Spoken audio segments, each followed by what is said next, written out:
یہ حدیث ہمارا اینٹیڈوٹ ہے. سب لوگ جو یہاں پر بیٹھے ہوئے ہیں یہ ان کا اینٹیڈوٹ ہے. آج کے دور میں اگر آپ نے دین پریکٹس کرنا ہے so this is the way. There will come a time when a man will be given the choice between being labeled incompetent and committing immorality.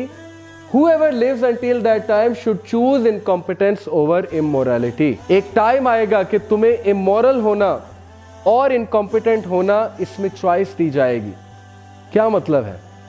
آج آپ دیکھ لیں جو بندہ دین پہ چلتا ہے اس کو کیا کہا جاتا ہے؟ انکمپیٹنٹ ہے, یہ بیکورڈ ہے, یہ جاہل ہے, اس کو کچھ نہیں پتا, یہ دنیا سے کٹ آف ہے, یہ ملا ہے, یہ ٹیررسٹ ہے, ان کو کچھ سوچنا سمجھنا نہیں آتا, ان کو بات کرنی نہیں آتی, ان میں انٹیلیجنس کوئی نہیں ہے. سو رسول اللہ صلی اللہ علیہ وسلم سیڈ کہ یہ تانے سن لینا, یہ تانے برداشت کر لینا, لیکن دوسری لائف سٹائل کی طرف مت جانا. یہ ہمارے نبی کی نصیحت ہے. اور آج ایسا ہوتا ہے when we go to universities ہمیں وہاں تانے سننے پڑتے ہیں. جو سسٹرز حجاب شروع کرتی ہیں ان کو تانا سننا پڑتا ہے. فیملی کا الگ سے, استاد کا الگ سے, طرح طرح کی نظروں سے دیکھا جاتا ہے, اسے جج کیا جاتا ہے. اور جو لڑکا داڑھی رکھنے کی کوشش کرے, نمازیں پڑھنے کی کوشش کرے, موریلٹی کی بات کرنے کی کوشش کرے اپنی کلاس روم میں, داڑھی تو الگ لیول ہے نا, وہ تو لیول ہی بہت ہائی ہے, سمپل موریلٹی کی بات کرنے کی کوشش کرے کہ یار یہ چیز غلط ہے, دین سی کہ اس کے ساتھ کیا ہوگا, اس کے دوست اس کا کیا حشر کریں گے, اس کو کس کس طرح کے القابات سے جو ہے بلائیں گے. سو دی ایڈوائس آف رسول اللہ صلی اللہ علیہ وسلم جو کہ سب سے زیادہ سنسیئر ترین انسان تھے ہمارے ساتھ, ان کی ایڈوائس یہ ہے کہ choose being called incompetent but do not choose the way of immorality. برداشت کر لینا اور اللہ تمہیں اس کا بڑا اجر دے گا برداشت کرنے کا. اکارڈنگ ٹو دا حدیث آف ورقہ بن نوفل, جب پروفٹ صلی اللہ علیہ وسلم ان کے پاس آئے, انہیں بتایا کہ میرے پہ اینجل آیا ہے, تو انہوں نے کہا کہ او مائی نیفیو, کاش میں اس ٹائم زندہ ہوں جب تیری قوم تجھے دھتکارے گی, تجھے یہاں سے نکالے گی, تو میں تجھے سپورٹ کروں گا, کاش میں اس ٹائم زندہ ہوں. تو کیا خوشخبری ہے ورقہ بن نوفل کی حدیث میں ہم سب کے لیے, آپ کے لیے جن کو تانے پڑتے ہیں, جن کو طرح طرح کے القابات سے بلایا جاتا ہے, جو ڈیفیکلٹی فیس کر رہے ہیں اسلام پہ چلتے ہوئے, ان کے لیے خوشخبری یہ ہے جس طرح نبیوں کو دکھ دیا گیا اسی طرح تمہیں بھی دکھ دیا جائے گا. کیونکہ نبی اللہ کے سب سے پسندیدہ بندے تھے, حق کی بات کرتے تھے, سچ کی لڑائی لڑتے تھے, اور انہیں دکھ دیا گیا, انہیں تنگ کیا گیا, انہیں تانے دیے گئے اور فیملی والوں کی طرف سے دیے گئے. تو یہ تمہارے لیے خوشخبری ہے, اصل میں تمہارے لیے بشارت ہے کہ تمہیں بھی دکھ دیا جا رہا ہے. اور کس لیے دیا جا رہا ہے؟ کیونکہ تم نے کہا لا الہ الا اللہ, کہ میں اگر سر جھکاؤں گا تو اللہ کے آگے جھکاؤں گا, اگر میں مانوں گا تو اللہ کی مانوں گا.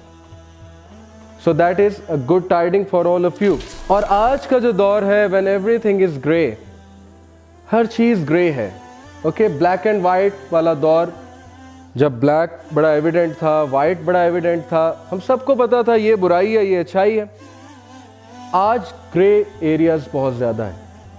آر یوتھ آر کنفیوز, یار حلال کیا ہے, حرام کیا ہے, پتہ نہیں اس کی کیا رولنگ ہے, اس کی کیا رولنگ ہے, پتہ نہیں حجاب کرنا بھی چاہیے کہ نہیں کرنا چاہیے, پتہ نہیں نمازوں, آپ تو نمازیں بھی چیلنج ہو گئی کہ پتہ نہیں نمازیں بھی پڑھنی چاہیے کہ نہیں پڑھنی چاہیے. سو گرے ایریاز میں let me give you a tip. If you want to be safe in this world full of gray areas, then be the one like صدیق اکبر. آپ صدیق اکبر کے لیول تک تو شاید نہیں جا سکتے, ابو بکر صدیق رضی اللہ عنہ کے لیول پہ, لیکن آپ ان کو اس حد تک تو ایمولیٹ کر سکتے ہیں نا. ابو جہل آیا صدیق اکبر رضی اللہ عنہ کے پاس, اس نے کہا کہ what if میں تمہیں بتاؤں کہ ایک شخص گھوڑے پہ بیٹھ کے ایک رات میں مکہ سے یروشلم چلا گیا ہے, تو تم کیا کہو گے؟ تو ابو بکر صدیق نے کہا کون ہے وہ شخص؟ تو ابو جہل نے کہا یور فرینڈ, یور کمپینین محمد صلی اللہ علیہ وسلم. تو ابو بکر نے کہا بالکل سچ ہے. Without saying anything he said 100% true. So if you want to be Siddiq Akbar or at least reach that level, then stand up and say کہ بالکل سچ ہے. سمجھ آئے یا نہ آئے, میرے نبی کی حدیث آ گئی, قرآن کی آیت آ گئی, میں گواہی دیتا ہوں. I will stand, I will support it, I will protect it, I will actually argue کہ یہ بالکل سچ بات ہے, بالکل حق بات ہے. اور یاد رکھیں کہ ایسے لوگ, سورہ یاسین میں ایک ایسے شخص کا تذکرہ ہے جس نے کچھ نہیں کیا, all he said was